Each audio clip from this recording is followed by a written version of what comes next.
So, ayan mga boards. Ito na mga boards, yung finished product ng ating mga stick mga boards. So, nilagyan ko na din yan ng chinilas mga boards at nakasealed na yan mga boards. So, nilagyan ko yan ng marine epoxy. So, rekta gamit na talaga to mga boards. So, may dalawang nag-request mga boards na lagyan natin ng chinilas. Pero iba yung presyo nito mga boards. Kasi, may effort talaga tayo na paglagay ng tsinelas at epoxy. So, yan mga boards oh. Ayan.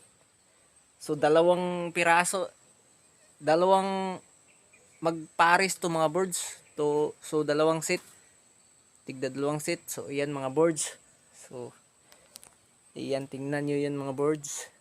Rekta gamit na talaga to mga boards. So, shout out sa mga bumili nito at sa nagtitiwala mga boards. So, ayan mga boards.